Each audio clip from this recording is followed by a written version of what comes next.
Thanks a lot, Ceann Corla. I'm very happy to introduce our grocery price caps bill. I want to thank all those who have worked on this bill. We in People Before Profit are introducing this bill today because food costs are a massive issue for hundreds of thousands of families across the country.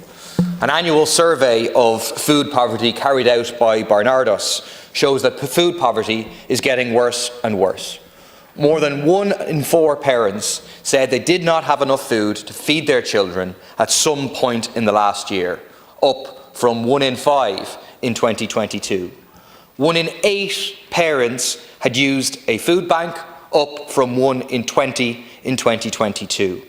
Almost half said that they are always or sometimes worried about whether they'll have enough food for their family, up from 1 in 5 in 2022.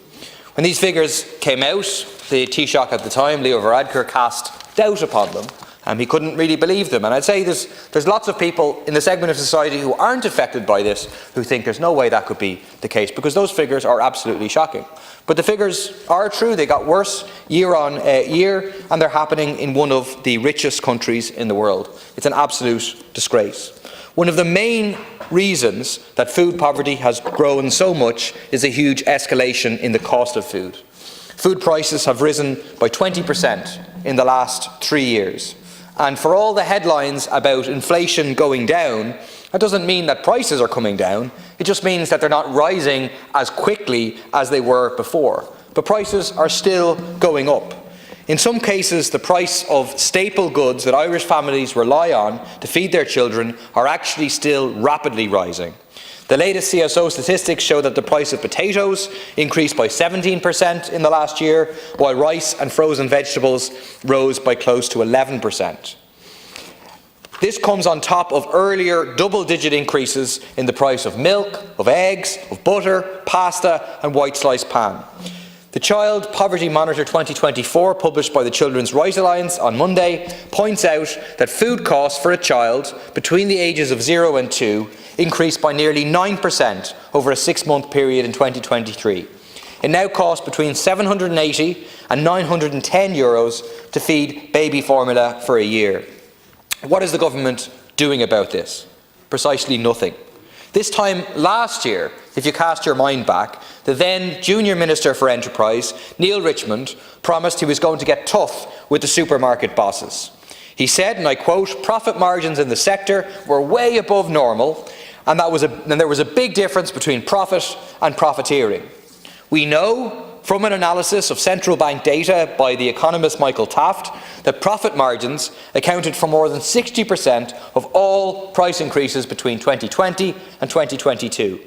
We also know that Musgraves, which own SuperValu and Centra, made €116 million of profits in 2022, an increase of €6 million on 2021.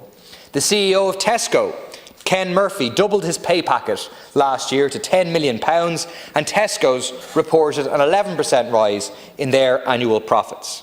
So this time last year, the government was going to tell the supermarket bosses, cut grocery prices, or else the government will use consumer protection law to impose grocery price caps. But a year later, grocery prices are still going up, supermarket profits are still going up, but the government has done absolutely nothing to address them.